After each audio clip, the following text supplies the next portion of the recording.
One of the oldest houses in all of New York City is right by Flushing Main Street in Queens. It was built in 1661 and housed 9 generations of the Bound Parsons family. Let's take a tour. All of the family's basic living activities took place here.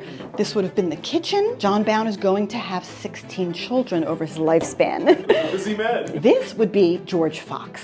George Fox was the founder of the Religious Society of Friends, also known as the Quakers, who fled England to seek a new life of religious tolerance here in the New World. So he became a Quaker along with his wife Hannah, and they start having Quaker meetings in this very room. The last director general to rule over Dutch New Amsterdam was Peter Stuyvesant, and he ruled with the iron fist. Peter Stuyvesant finds out about these meetings. Stuyvesant has John Bound arrested here in this room. He's put into prison and ends up banished back in England. But it's his idea to take the Flushing Charter, which is a document that talks about religious freedom or liberty of conscience, and he goes to the Dutch West India Company and he speaks with them about what has happened with Peter Stuyvesant. And end of the day, we have a twist ending, is they end up allowing John Bound to return here, continue his life, and to be a Quaker, and they send Stuyvesant a letter, Flushing Remonstrance. And that is a 1657 letter that the people of Flushing have signed and sent to Peter Stuyvesant, reminding him about this liberty of conscience,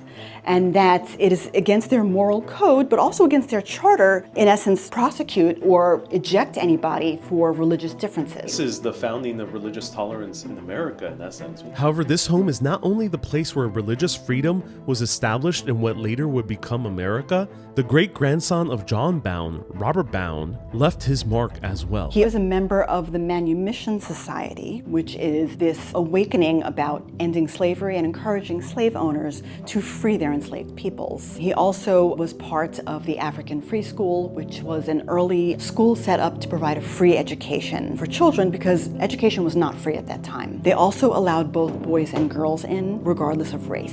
But this family's huge, and there's even more descendants that had a mark on New York City history, and we can see their portraits right over here. Mary Bound is the niece of Robert. So now we're getting to great-great-grandchildren territory. They have 7 children.